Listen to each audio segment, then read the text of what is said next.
வந்து ஒரு அடிக்ஷன் ஆயிட்டார். குடிச்சு குடிச்சு 2019 அம்மாவும் காலமானதுக்கப்புறம் அது யாருமே அவருக்கு ஆறுதல் கிடையாது. நல்ல நண்பர்கள் இல்லை, நல்ல உறவினர்கள் இல்லை, அண்ணன் தம்பிங்க இல்லை, ஒரே ஆறுதலாக இருந்த அம்மாவும் இல்லை.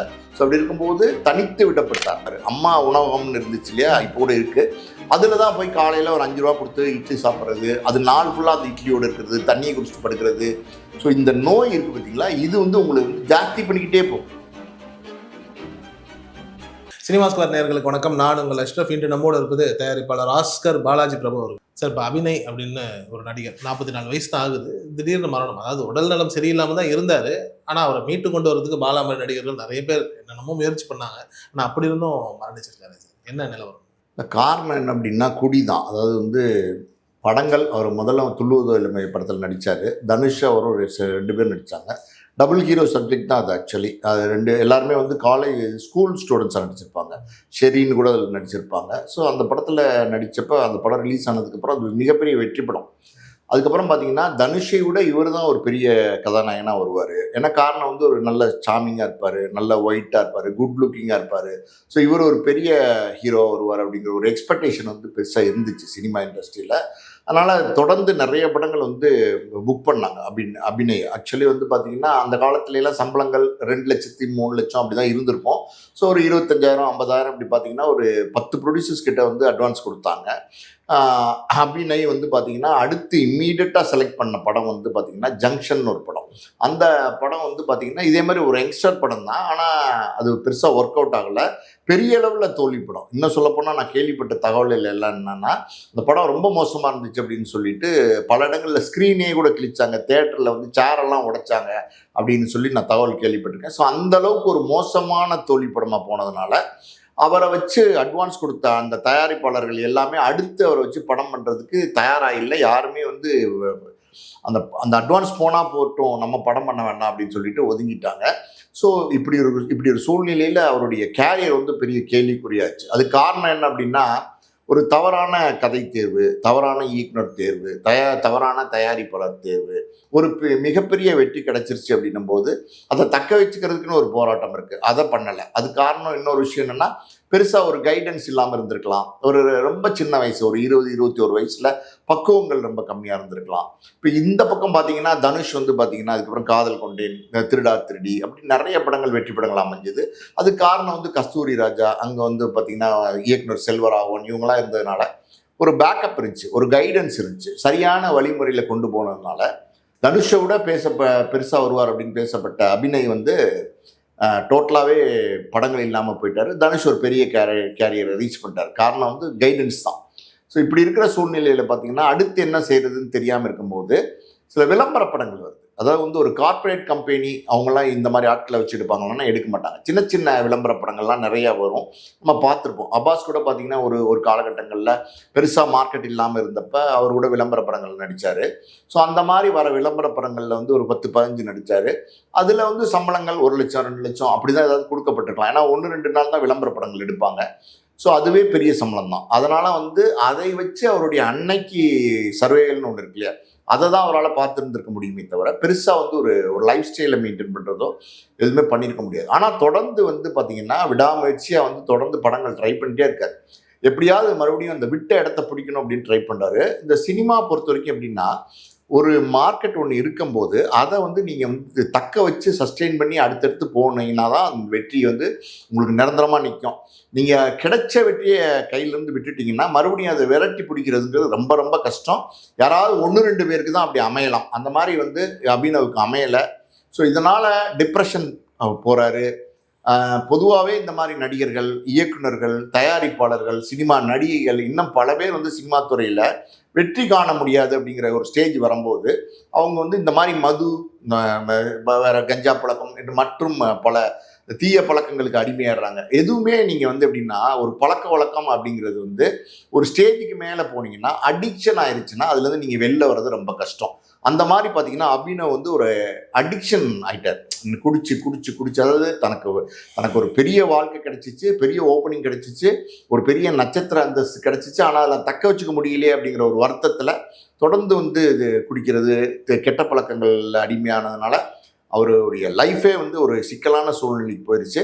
ஸோ இப்படி ஒரு காலகட்டத்தில் பார்த்தீங்கன்னா அவருக்கு ஆறுதலாக வந்து அவங்க அம்மா இருந்திருக்காங்க. ராதாமணின்னு சொல்கிறாங்க. அவங்களுமே ஒரு ஆர்டிஸ்ட் தான். கன்னடம், மலையாளம், தெலுங்கு, தமிழ் நிறைய படங்களில் நடிச்சிருக்காங்க. 2019 அவங்க இறந்து போயிட்டாங்க. கடைசி காலகட்டங்களில் பார்த்தீங்கன்னா கேன்சர் நோயால் பாதிக்கப்பட்டு தான் அவங்க இறந்து போனாங்க, அந்த ராதாமணிங்கிறவங்க. ஸோ அந்த காலகட்டங்களில் விஜய் சேதுபதி அவருக்கு அந்த கேன்சர் நோய் ட்ரீட்மெண்ட்டுக்கு நிறைய பணம் கொடுத்து உதவி செஞ்சுருக்காரு. காரணம் வந்து விஜய் சேதுபதியும் அபிநயும் பார்த்தீங்க அவருடைய அம்மாவும் ஒரு படத்தில் சேர்ந்து நடிச்சிருந்துருக்காங்க. ஸோ அவங்க 2019 அம்மாவும் காலமானதுக்கப்புறம் அது யாருமே அவருக்கு ஆறுதல் கிடையாது. நல்ல நண்பர்கள் இல்லை, நல்ல உறவினர்கள் இல்லை, அண்ணன் தம்பிங்க இல்லை, ஒரே ஆறுதலாக இருந்த அம்மாவும் இல்லை. ஸோ அப்படி இருக்கும்போது தனித்து விடப்பட்டார்ன்னும் போது நீங்கள் ஆல்ரெடி ஒரு டிப்ரெஷனில் இருக்கும்போது தனித்து இருக்கும்போது அது மேலும் வந்து அதிகரிச்சிடும். இப்போ மனநோய் மாதிரியான ஒரு சூழ்நிலைக்கு போகும்போது அது உங்களுக்கு தனியாக இருந்தீங்கன்னா இன்னும் ஜாஸ்தியாக்கிறோம். அப்படி தான் வந்து அபிநய் பாதிக்கப்பட்டார். லிவர் சிரோசிஸ் அப்படிங்கிற நோயால் பாதிக்கப்பட்டு அதுக்கு ட்ரீட்மெண்ட் பண்ண முடியும். ஆனால் அது வந்து டிரான்ஸ்பிளான்டேஷன் தான் ஒரே வழி. டிரான்ஸ்பிளான்டேஷனுக்கு டிரான்ஸ்பிளான்டேஷனுக்கு லிவர் டோனருக்காண்டி வெயிட் பண்ணிட்டு இருந்திருக்காரு. ஆனால் அது கிடைக்கிறதுக்குள்ளே அவர் இறந்து போயிட்டார். நிச்சயமா சார். குறிப்பாக வந்துட்டு இப்போ நீங்கள் இந்த குடிப்பழக்கம் அப்படின்னு சொன்னீங்க. எல்லாருமே குடிக்கிறாங்க, இன்னைக்கு குடி இல்லாத ஆட்களே இல்லை. ஆனால் அண்மை காலமாக இப்போ ரோபோ சங்கராக இருக்கட்டும், இல்லை இப்போ அபிநயா இருக்கட்டும், இந்த குடியால் மரணம்ங்கிறது ரொம்ப அதிகமாக இருக்கிறதுக்கான பின்னணி என்னது? இது வந்து எப்படின்னா உங்களுக்கு கிடைக்கிற புகழ், கிடைக்கிற மார்க்கெட்டு இதெல்லாம் இழந்துட்டு பணம் இல்லாமல் காசு இல்லாமல் எல்லாத்தையும் விட்டு ரோட்டுக்கு வந்தவங்களும் குடிப்பாங்க. பெரிய உச்சத்தில் பாப்புலராக இருக்கிற காலகட்டங்களில் ஓவராக பணம் வரும்போது, ஓவராக படங்கள் வரும்போது, மார்க்கெட் வந்து பெரிய உச்சத்தில் இருக்கும்போதும் பார்த்தீங்கன்னா அந்த போதைன்னு ஒன்று இருக்குது பார்த்தீங்களா, அதாவது பணம் புகழ் அந்த போதை வரும்போது குடிப்பாங்க. இப்படி 2 விதமாக இந்த குடியை வந்து பழகுவாங்க. நீங்கள் சொன்ன மாதிரி எல்லாருமே இன்னைக்கு குடிக்க தான் செய்கிறாங்க. ஆனால் இந்த பணம் போதை, இந்த புகழ் போதையெல்லாம் இருக்கும்போது என்ன ஆகும்னா, நீங்கள் என்ன செய்கிறீங்கன்னே உங்களுக்கு தெரியாது. ஒரு போதையான ஒரு சூழ்நிலை, ஒரு இன்ஃப்ளூயன்ஸ் உங்களை சுற்றி வந்து என்னமோ நடக்கிற மாதிரி இருக்கும். எப்படி சொல்கிறது, ஒரு பெரிய ஒரு சொர்க்கத்தில் இருக்கிற மாதிரி இருக்கும். அப்போ நம்ம என்ன பண்ணுறோங்கிறது தெரியாது. ஆனால் அந்த நேரத்தில் நீங்கள் அளவோடு இல்லைன்னா அது ஆபத்தில் முடிஞ்சிடும். அதாவது நம்ம இதுக்கு வந்து இப்போ நீங்கள் ரோபோ சங்கர் இந்த மாதிரி சில உதாரணங்கள் சொல்கிறீங்க. பழைய உதாரணங்களே இருக்குது. இப்போ சந்திரபாபுன்னு ஒரு பெரிய காமெடி நடிகர் இருந்தார். அவர் வந்து எப்படின்னா தோல்வியுற்று காசு இல்லாமல் போனதுனால குடியால் தான் இறந்து போனார். அதே மாதிரி சாவித்திரின்னு ஒரு நடிகர் இருந்தாங்க. அவங்களும் பார்த்தீங்கன்னா சொந்த படம்லாம் தயாரித்து அவங்களும் வந்து அவ்வளோ புகழ் உச்சியில் இருந்தவங்க. அவங்களும் பார்த்தீங்கன்னா குடியால் தான் அழிஞ்சு போனாங்க. ஸோ நிறைய பேர் இதுக்கு நம்ம உதாரணம் சொல்லணும்னா சுருளிராஜன் ஒரு காமெடி நடிகர் இருந்தார். அவர் வந்து மார்க்கெட்டில் இருக்கும்போதே ஃபுல்லாக குடிச்சு தான் அவர் இறந்து போனார். இந்த உதாரணங்கள் வந்து சினிமாவில் தொடர்ந்துகிட்டே தான் இருக்குது. இதை தவிர்க்க முடியாத ஒரு சூழ்நிலை சினிமா கலைஞர்கள் இருக்கு. நான் சொன்ன மாதிரி புகழில் இருந்து பெரிய பேரும் புகழும் அடைஞ்சவங்களும் இப்படி ஆயிடுறாங்க. புகழ் இல்லாமல் காசு பணம் இல்லாமல் ரோட்டுக்கு வந்தவங்களும் இப்படி ஆயிடுறாங்க. நீங்கள் சொல்ல போனால் ரோபோ சங்கர் பற்றி கேட்டீங்க. ரோபோ சங்கருடைய கடைசி காலத்தில் பார்த்தீங்கன்னா அவர் வந்து பெரிய பண சிரமத்தில் தான் இருந்திருக்காரு. பொருளாதார ரீதியாக வந்து ரொம்ப சிரமங்கள்லாம் ரோபோ சங்கருக்கு இருந்திருக்கு. அவர் சாகிறதுக்கு 4 நாளைக்கு முன்னாடி அவருடைய இனோவா கார் அதை கூட ஒரு 17 லட்ச ரூபாய்க்கு விற்றுருக்காரு. அவர் இறந்து வந்து ஹாஸ்பிட்டலில் பாடி இருக்கும்போது கூட பார்த்தீங்கன்னா அந்த ஈமச்சடங்கு கடைசியில் அந்த ஹாஸ்பிட்டல் பில் இதுக்கெல்லாம் கூட ரோபோ சங்கருடைய மனைவி தான் வந்து அவங்க கழுத்தில் இருந்து செயின் வளையல் எல்லாத்தையும் கழட்டி கொடுத்துருக்காங்க. அதே மாதிரி மகள் வந்து அவங்க கழட்டி கொடுத்துருக்காங்க. ஸோ இப்படி தான் அந்த கடைசி காரியங்களே அவங்க செஞ்சுருக்காங்க. ஸோ இது எப்படின்னா இது கலைஞர்கள் வந்து அந்த ஒரு பணம் காசு புகழ் வரும்போது அதை பக்குவப்படுத்திக்கிட்டு நம்ம இது நிரந்தரம் கிடையாது. சினிமா எப்போவுமே நிரந்தரம் கிடையாது. சினிமாவில் என்னைக்கு யார் பெரிய இடத்துக்கு வருவாங்க, என்னைக்கு யார் ஆளே இல்லாமல் அட்ரஸே இல்லாமல் போவாங்கன்னு நம்ம கண்டுபிடிக்கவே முடியாது. அப்படி இருக்கும்போது பெரிய பாப்புலரிட்டியாக இருக்கும்போது உங்களுக்கு வர வருமானத்தில் ஏதாவது ஒரு பகுதி, அதாவது ஒரு வீடு வாங்குறதோ இல்லை ஒரு இடம் வாங்குறதோ இல்லை ஒரு நகையாக வாங்கி வைக்கிறதோ இல்லை ஒரு சேவிங்ஸோ வச்சுக்க தவறுனா உங்களுக்கு மார்க்கெட் இறங்கும் போது என்ன ஆகும்னா அது கொஞ்சம் கொஞ்சமாக கரைஞ்சிக்கிட்டே போகும். ஆனால் வாய்ப்பு மட்டும் கிடைக்காது. வாய்ப்பு கிடைக்கலன்னா என்ன ஆகும்? நீங்கள் ஒரு பிரபல நடிகராக இருக்கீங்க, நீங்கள் போய் ஒரு சாதாரணமாக ஒரு இடத்துல வேலை பார்க்க முடியாது. இப்போ ஒரு சூப்பர் மார்க்கெட்டில் வேலைக்கு போகலாம், இல்லை ஒரு ரேப்பிடோ ஓட்டலாம் அப்படின்னா முடியாது. அந்த மாதிரி ஒரு சூழ்நிலைக்கு செலிபிரிட்டியாக போனதுக்கப்புறம் என்ன செய்யறதுன்னு தெரியாமல் ஒரு சூழ்நிலை வரும். உங்கள் வீட்டுக்குள்ளேயே நீங்கள் முடங்கிடுவீங்க. அப்போ இந்த இருக்கிற பணமும் கரைஞ்சிடும். அப்படி தான் பல பேர் சிக்கலில் மாட்டிடுறாங்க. இப்போ அபிநயெல்லாம் பொறுத்து பார்த்தீங்கன்னா அவர் வாய்ப்புகள் இல்லாததுனால அவர் தொடர்ந்து குடிச்சு இந்த பிரச்சனைக்கு வந்துட்டார். லிவர் சிரோசிஸ் அப்படிங்கிற நோய் அவருக்கு அஃபெக்ட் ஆயிடுச்சு. அது எப்படின்னா ஒரு லிவரை பொறுத்த வரைக்கும் அது நம்ம சாப்பிட்றோம் இல்லையா, அந்த உணவு அதை எனர்ஜியாக கன்வெர்ட் பண்ணி பிளட்டில் அதுதான் கொடுக்கும். ஸோ அது உங்களுக்கு ஃபெயிலியர் ஆயிடுச்சு அப்படின்னா உங்களுக்கு உங்களுக்கு அந்த வேலை செய்யாமல் போச்சு அப்படின்னா உங்களுக்கு பாடியில் வந்து எனர்ஜி போயிடும். பாடி வந்து டோட்டலாக எனர்ஜி இல்லாதனால எந்த வேலையுமே செய்ய முடியாது. நீங்கள் நடிக்கவோ இல்லை வந்து வேறு எந்த வேலையோ செய்ய முடியாது, ஆக்டிவாக இருக்க முடியாது. உங்களுக்கு என்ன தோணும் அப்படின்னா படுத்திருந்தா போதும், சும்மா தூங்கிட்டு இருந்தால் போதும், இப்படி தான் உங்களுக்கு என்ன தோணும். சாப்பிட்றது இருக்குது பார்த்தீங்களா, அதுவும் பெருசாக சாப்பிட்றதுக்கு என்ன தோணாது. இப்படிப்பட்ட லிவர் சிரோசிஸ் நோயால் பாதிக்கப்பட்ட நோயாளிகள் வந்து உடல் வந்து மெலிஞ்சு போயிடுவாங்க. அவங்கள வந்து நம்ம ஈஸியாக ஐடென்டிஃபை பண்ணலாம். அவங்களோட வயிறு மட்டும் பார்த்தீங்கன்னா பெருசாக பலூன் மாதிரி ஊதி இருக்கும். இந்த தொப்புள்னு சொல்லுவாங்கள்ல, அதெல்லாம் கூட வெளியில் வந்த மாதிரி இருக்கும். அந்த அளவுக்கு வந்து உள்ளே வந்து நீர் சேரும் இந்த மாதிரி நோய்க்கு. ஸோ இப்படிப்பட்ட நோய்க்கு மருத்துவத்தில் சரி பண்ண முடியுமா அப்படின்னா மருத்துவத்தில் கஷ்டம்தான். அதாவது இங்கிலீஷ் மெடிசனில் சுத்தமாகவே அதுக்கான மருந்துகள் வந்து இருக்குது. ஓரளவுக்கு கட்டுப்பாட்டுக்குள்ளே வைக்க முடியும், ஆயுள் காலத்தை நீட்டிச்சு கொடுக்க முடியும். ஆனால் முழுசாக குணப்படுத்த முடியாது. நான் சொல்கிறது இந்த மாதிரி டோட்டல் ஃபெயிலியரான லிவர் சிரோசிஸ் நோய் அந்த ஒரு ஃபைனல் ஸ்டேஜுக்கு போனவங்களுக்கு குணப்படுத்த முடியாது.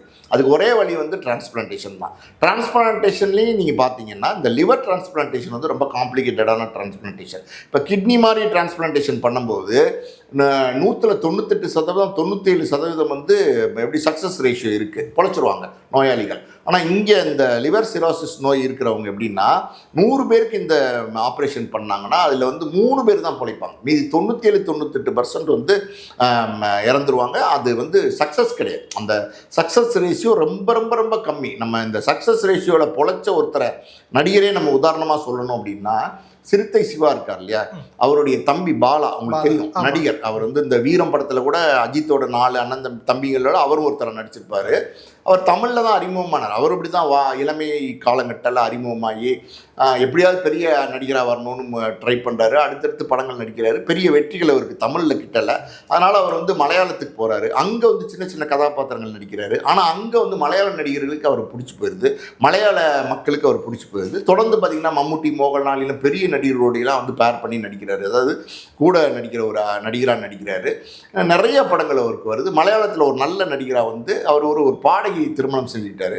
அதுக்கப்புறம் பார்த்தீங்கன்னா அந்த திருமணத்தில் ஏதோ ஒரு முறிவு, அதனால் அந்த தோல்வி இருக்குது பார்த்தீங்களா, அந்த தோல்வி காலகட்டங்களில் அவருமே இப்படி தான் குடிக்க ஆரம்பிச்சிட்டார். அடுத்து ஒரு திருமணம் செஞ்சுருக்காரு, அதுலேயும் ஏதோ ஒரு பிரச்சனை, மறுபடியும் குடிக்கிறது. இந்த மாதிரி குடிச்சு அவருக்குமே இந்த லிவர் சிரோசிஸ் நோய் தான் வந்திருக்கு. ஒரு அபாயகரமான கட்டத்தில் இருந்தார். ஆனால் வந்து அவர் வந்து ஒரு காணொளி அந்த மருத்துவமனையில் அட்மிட் ஆகி ஆப்ரேஷன் போகிறதுக்கு முன்னாடி கொடுத்துருக்காரு. யூடியூப்பில் இருக்குது, அதை போய் பார்த்தீங்கன்னா அதாவது வேதனையோடு சொல்லியிருக்காரு, தப்பு பண்ணிட்டேன், இப்போ நான் ஹாஸ்பிட்டல் தேட்டருக்குள்ளே என்னை கொண்டு போகிறாங்க, நாளைக்கு நான் திரும்பி வந்தால் தான், இல்லைன்னா இல்லை, அந்த மாதிரி ஒரு காம்ப்ளிகேட்டட் ஆப்ரேஷன், எல்லாம் எனக்காண்டி ப்ரே பண்ணுங்கன்னு சொல்லிட்டு போனார். அவர் திரும்பி வந்துட்டார்.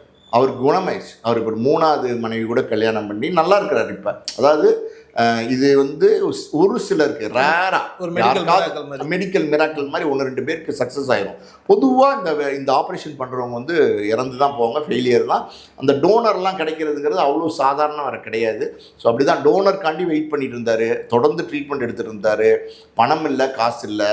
ஏதோ நண்பர்கள் வீட்டில் போய் ஒரு வாரம் 10 நாள் 1 மாதம் தங்குறது, இன்னொரு பக்கம் எங்கேயோ ஒரு ஹாஸ்டலில் போய் தங்குறது, இன்னொரு பக்கம் வேறு ஏதோ ஒரு விடியில் தங்குறது, இப்படியே இருந்துகிட்டு இருந்தவர் வந்து இப்போ கடைசியாக வந்து பார்த்திங்கன்னா ஏதோ ஒரு சின்ன ஒரு அறை, ஒரு சிங்கிள் பெட்ரூம் ஃப்ளாட் மாதிரி ஒரு இடத்துல தங்கி இருந்திருக்கிறாரு.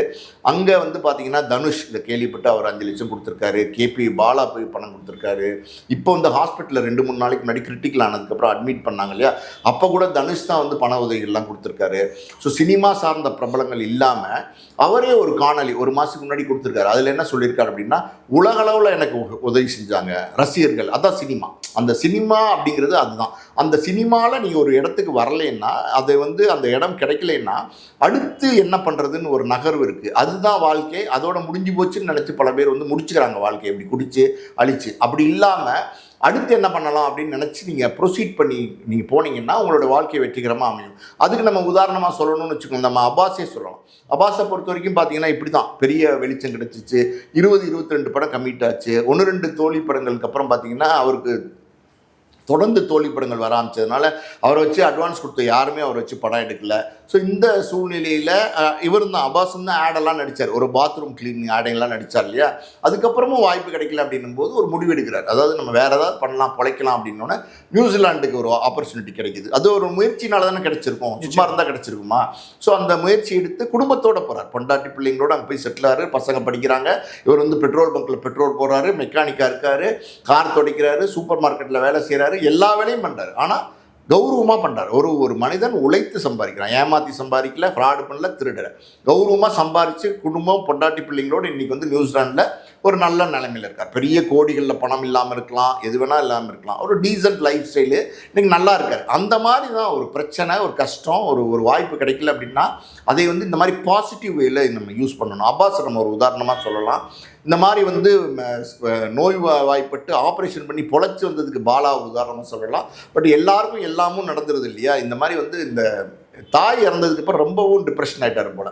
சுத்தமாகவே காசு இல்லாமல் கொரோனா காலகட்டங்களில் பார்த்தீங்கன்னா நமக்கே வந்து உணவு கிடைக்காம சூழ்நிலை இருந்துச்சு. காய்கறி கிடைக்கல, பால் கிடைக்கல, எதுவுமே அத்தியாவசிய பொருள் கிடைக்கல. அப்படி இருக்கும்போது இவரெல்லாம் காசும் இல்லாமல் என்ன செய்வார்? அம்மா உணவகம்னு இருந்துச்சு இல்லையா, இப்போ கூட இருக்குது.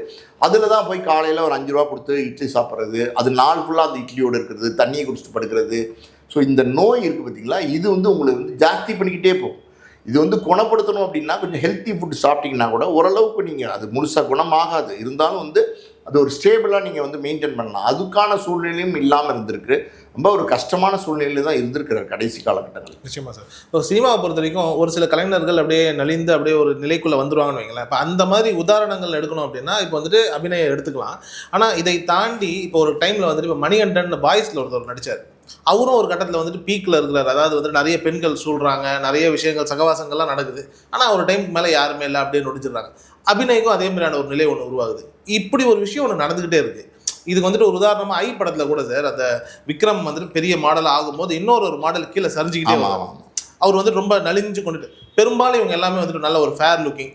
இப்போ ஒரு டைமில் வந்துட்டு கருப்பாக இருந்தால் மார்க்கெட் இல்லை, இன்றைக்கி வெள்ளையாக இருந்தாலே ஒரு மாதிரி தோற்று போயிடுற மாதிரியான ஆட்கள். அதாவது நான் சொல்கிறது வந்துட்டு பெரிய லெவலில் போயிடுறவங்க தப்பிச்சிடுறாங்க, சின்ன லெவலில் இருக்கிறவங்க ஒரு டைமுக்கு மேலே பெருசாக அவங்களுக்கு வாய்ப்புகள் எதுவும் கிடைக்கிறது இல்லையோ, அப்படியே நலிஞ்சு போயிடுறாங்களோ. இல்லை, அது அப்படி கிடையாது சார். இது எப்படின்னா உங்களுக்கு வந்து இது வந்து ஒரு நடிகர் அவர் படத்தில் நடிக்க வராருன்னும் போது அந்த படங்கள், அவர் நடிக்கிற படங்களுடைய கதை தேர்வு, இயக்குனர் தேர்வு, தயாரிப்பாளர் தேர்வு, இதெல்லாம் ரொம்ப முக்கியம். இது இல்லாமல் பார்த்தீங்கன்னா தியேட்டரில் ரிலீஸ் ஆகும்போது அந்த படத்தோட வந்து ஆடியன்ஸ் வந்து கனெக்ட் ஆகணும். ஏதோ ஒரு விதத்தில் ஆடியன்ஸ் கனெக்ட் ஆகணும். இப்போ நீங்கள் மணிகண்டன் வந்து கருப்பாக தான் இருக்கார், நடிகர் மணிகண்டன், அவரை வந்து ஆடியன்ஸ்க்கு பிடிக்கலையா? இன்றைக்கி வந்து பெரிய நடிகராக இல்லையா? நம்ம பிரதீப் ரங்கநாதன் வந்து எப்படி இருக்கார்? ஒல்லியா வடன்னு இருக்காரு, முடி, அவருடைய ட்ரெஸ்ஸிங் ஸ்டைல் எல்லாம் பார்த்தா வேற மாதிரி தான் இருக்கு. இன்னைக்கு வந்து பிரதீப் ரங்கநாதன் மக்களுக்கு பிடிக்கலையா? ஹரிஷ் கல்யாணம் எவ்வளோ நாள் பிடிக்காம இருந்துச்சு. சிந்து சமவெளின்னு ஒரு படம், எனக்கு தெரிஞ்சு 15-20 வருஷத்துக்கு முன்னாடி வந்த ஒரு படத்தில் அமலாபாலோட ஒரு கேரக்டர் நடிச்சிருப்பார், சின்ன பையனா நடிச்சிருப்பாரு. அந்த படத்தில் அறிமுகமானவர். அன்னைக்கே அவர் பெரிய ஹீரோ ஆயிருக்கலாமே, ஆனால் வர முடியலையா? அவர் அழகா இல்லையா, ஃபேரா இல்லையா, குட் லுக்கிங் இல்லையா, ஒரு ஹீரோ மாதிரி இல்லையா? ஆனால் அவர் போராட்டங்கள், அந்த போராட்டங்கள் வந்து பிக் பாஸ்க்கு வந்து அதை பண்ணி இதை பண்ணி எதோ முயற்சிகள் பண்ணி இன்னைக்கு வந்து பாருங்களேன், தொடர்ந்து ஒரு வெற்றி படங்களுக்கு கிடைக்குது. பார்க்கிங் மாதிரியான, ரப்பர் பந்து மாதிரியான வெற்றிகள் கிடைக்குது. அந்த வெற்றிகள் கிடைக்கும் போது அந்த வெற்றிகளை தக்க வச்சுக்கணும், அது ரொம்ப முக்கியம். இங்கே நீங்கள் கேட்டீங்க, இந்த சின்ன சின்ன நடிகர்கள் காணா போயிடுறாங்களா அப்படின்னா, எல்லாருமே சின்ன சின்ன நடிகர்கள் தான் சார். ஆரம்பத்தில் வரும்போது ரஜினி யாருன்னே தெரியாது, கமல் யாருன்னே தெரியாது, விஜய்க்கு ஒரு பின்புலம் இருந்திருக்கலாம், அஜித் யாருன்னே தெரியாது, தனுஷ்க்கு ஒரு பின்புலம் இருந்திருக்கலாம், சிம்புக்கு ஒரு பின்புலம் இருந்திருக்கலாம், சிவகார்த்திகேயனுக்கு யார் இருந்தா, விஜய் சேதுபதிக்கு யார் இருந்தா, இந்த மாதிரி நிறைய நடிகர்கள் சொல்லிக்கிட்டே போகலாம். எத்தனையோ எண்ணிலடங்காத உதாரணங்கள் இருந்துகிட்டே தான் இருக்காங்க. ஸோ இது வந்து எப்படின்னா, மக்கள் யாரோட கனெக்ட் ஆகுறாங்க, மக்களுக்கு யாரை பிடிக்குது, அது ஏன் பிடிக்குது, இந்த காரணங்களை நீங்கள் எப்போவுமே கண்டுபிடிக்க முடியாது. ஒரு ரஜினிகாந்தை ஏன் பிடிச்சிச்சு நீங்கள் கண்டுபிடிக்கவே முடியாது, ஒரு கமலஹாசன் ஏன் பிடிச்சி நீங்கள் கண்டுபிடிக்கவே முடியாது, 35 வருஷமாக போராடிட்டு இருக்கிற அருண் விஜயோட மக்கள் ஏன் கனெக்ட் ஆகலைங்கிறதையும் நீங்கள் கண்டுபிடிக்கவே முடியாது. ஏன்னா அவர் சினிமா பின்புலம் உள்ளவர் தான்.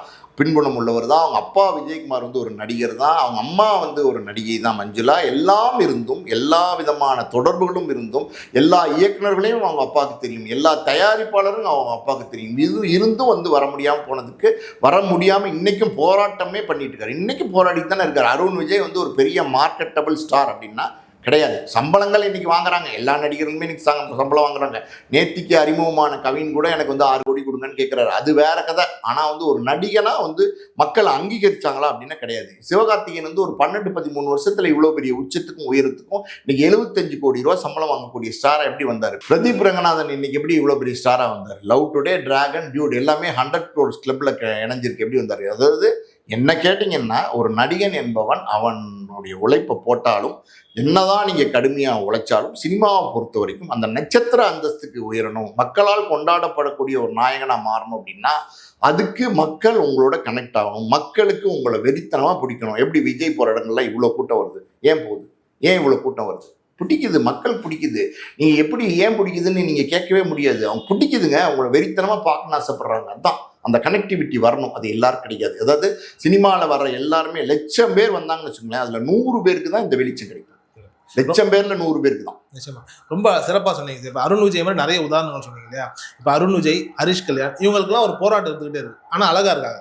இப்போ அதுக்குன்னு வந்துட்டு கருப்பா இருக்கிறவங்க அழகா இல்லைன்னு நான் சொல்ல வரல. இப்போ மற்ற மணிகண்டனா இருக்கட்டும், இல்லை பிரதீப் ரங்கநாதனா இருக்கட்டும், மக்கள் அவங்களை ஈஸியா டக்குன்னு அங்கீகரிச்சுக்கிறாங்க. இப்போ இதே வந்துட்டு தனுஷ், அபிநய் 2 பேரும் ஒன்னா தான் பயணிச்சாங்க. தனுஷை வந்துட்டு எல்லாருமே பாடி ஷேம் பண்ணாங்க. ஆனா அவருக்கு அடுத்தடுத்த படங்கள் வந்துட்டு ஒரு உச்சம் கிடைச்சிக்கிட்டே இருந்தது. திருடா திருடி மாதிரி படங்கள் போறாரு, பீக்குக்கு போறாரு. அபிநய் யாருமே குறை சொல்லல, பாராட்டினாங்க, அழகா இருக்காருன்னு சொன்னாங்க. ஆனா அவருக்கு வாய்ப்பே இல்லை. ஆல்மோஸ்ட் அருண் விஜய் நம்ம இப்போ அதே மாதிரி எடுத்துக்கலாம், ஹரிஷ் கல்யாண் எடுத்து வெள்ளையா இருந்தாலே ஒதுக்குற, அதாவது ஒரு டைம்ல கருப்பா இருந்தா ஒதுக்குனாங்க, இப்ப வெள்ளையா இருந்தாலே ஒதுக்குறாங்களோ? அப்படிலாம் நம்ம சொல்ல முடியாது. வெள்ளையா இருந்தா ஒதுக்குறாங்கன்னா இப்போ இன்னைக்கு கரண்ட்ல வந்து ஜெயம் ரவி இருக்காரு. இன்னும் பல நடிகர்கள் நம்ம உதாரணம் சொல்லிட்டு இருக்கோம். ஹரிஷ் கல்யாணே வெள்ளையா தான் இருக்காரு. நிறைய நடிகர்கள் வெள்ளையா இருந்தாலும் ஒதுக்குறாங்கன்னா கிடையாது சார். வெள்ளையா இருந்தால் ஒதுக்குறாங்க, கருப்பாக இருந்தால் ஒதுக்குறாங்க, அதெல்லாம் கிடையாது. அதாவது நீங்கள் எப்படி இருந்தாலும் பரவாயில்ல, உங்களை வந்து ஆடியன்ஸ்க்கு பிடிக்கணும். அவங்கள பார்த்தா என்னமோ ஒரு கனெக்டிவிட்டி வரணும். சூப்பராக இருக்காண்டா, டேய் பக்கத்து வீட்டு பையன் மாதிரி இருக்காண்டா, நம்ம வீட்டு பிள்ளை மாதிரி இருக்காண்டா அப்படின்னு ஒரு கனெக்டிவிட்டி வரணும். ஆடியன்ஸ் வந்து நீங்கள் வந்து அந்த படங்கள் பண்ணணும். அந்த மாதிரியான தொடர்ந்து படங்கள் பண்ணும்போது அந்த கனெக்டிவிட்டி ஆட்டோமேட்டிக்காக வரும். ரஜினிகாந்த்லாம் பார்த்தீங்கன்னா ஆரம்பத்தில் எனக்கு தெரிஞ்சு ஒரு வருஷத்துலேயே 20 படங்கள்லாம் பண்ணார். கமலஹாசன் பண்ணார். ஸோ தொடர்ந்து பேக் டு பேக் நீங்கள் ஆடியன்ஸை சந்திச்சுட்டே இருக்கும்போது உங்களுடைய முகம் வந்து அவங்ககிட்ட பதிவாகும், உங்களுடைய ஸ்டைல அவங்ககிட்ட பதிவாகும், உங்களுடைய நடிப்பு திறனை அவங்ககிட்ட பதிவாகும். அப்படி இருக்கிற காலகட்டத்தில் ஒரு முரட்டுக்காலை வரும்போது ஒரு பெரிய வெற்றி கிடைக்கும். ஒரு சகலகலாவலம் வரும்போது ஒரு பெரிய வெற்றி கிடைக்கும். அந்த வெற்றிக்கு அப்புறம் அந்த வெற்றியை தக்க வச்சுக்கிறதுன்னு ஒன்று இருக்குது பார்த்தீங்களா, அது ரொம்ப முக்கியம். அதை தான் நம்ம இங்கே பார்க்கணும். இப்போ வந்து நீங்கள் அபினவ் பற்றி கேட்குறீங்க, அவங்க வெள்ளையா இருக்காரு அதனால நிராகரிச்சிட்டாங்க, அப்படிலாம் கிடையாது. அப்பாஸ் வந்து காதல் தேசம் நடிக்கும்போது வினீத் அப்பாஸ் 2 பேர் நடித்தாங்க, டபுள் ஹீரோ சப்ஜெக்ட். அந்த பாட்டு கிட்டெல்லாம் பார்த்தீங்கன்னா பயங்கர ஹிட்டாகி பட்டி தொட்டியெல்லாம் பேசப்பட்ட படமாக மாறினதுக்கப்புறம் அன்னைக்கு பிரபலமான ஊடகங்கள், அச்சு ஊடகங்கள் தானே இருந்துச்சு. அன்னைக்கு வந்து ஆனந்த விடன் 2 பேருமே பார்த்தீங்கன்னா பெரிய ஊடகங்கள் சினிமா தமிழ்நாட்டில். அந்த 2 ஊடகங்களுமே வந்து காம்படிட்டர், 2 பேருமே போட்டியான ஊடகங்கள். குமுதத்தில் வந்து எப்போவுமே பார்த்தீங்கன்னா நடிகைகளுடைய அட்டப்படங்களை போடுவாங்க. பொதுவாகவே நடிகைகளோட அட்டப்படங்கள் தான் இன்னைக்கு குமுதத்தில் வந்துட்டு இருக்கோம். ஆனால் வந்து பார்த்தீங்கன்னா அந்த வார குமுதத்தில் வந்து எப்படி சொல்றது, நம்ம அப்பாஸோட அட்டப்படத்தை போட்டு ஒரு கவர் ஸ்டோரி எழுதினாங்க. யார் இந்த அப்பாஸ், எங்கேருந்து வந்தார், காதல் நாயகனா, இந்த தேசத்தின் நாயகனா அப்படின்னு எழுதினாங்க. குமுதமாவது நம்ம ஒத்துக்கலாம், ஏன்னா அவங்க வந்து வழக்கமாக பார்த்தீங்கன்னா கொஞ்சம் கமர்ஷியலாக போவாங்க. ஆனந்த விடன் எப்படின்னா யாரையும் அவ்வளோ சீக்கிரம் அட்டப்படத்தில் போடவே மாட்டாங்க. ஆனால் ஆனந்த விடனும் அதே வாரத்தில் அப்பாஸ் என்ட்ரி கொடுத்த வாரத்தில் வந்த இந்த 2 இதழ்களில் ஆனந்த விடன்லேயே அட்டப்படம் போட்டாங்க. யார் இந்த அப்பாஸ்னா அவங்களும் எழுதுனாங்க கவர் ஸ்டோரி. ஸோ அந்த அப்பாஸ் வந்து இந்த திரையுலகமே கொண்டாட போகிற ஒரு நாயகனாக இருப்பார்னு வந்து எல்லாருமே சொன்னாங்க. இருக்காரா? கிடையாது. மக்கள் கனெக்ட் ஆகல. சிறப்பு. ரொம்ப நன்றி சார். நன்றி.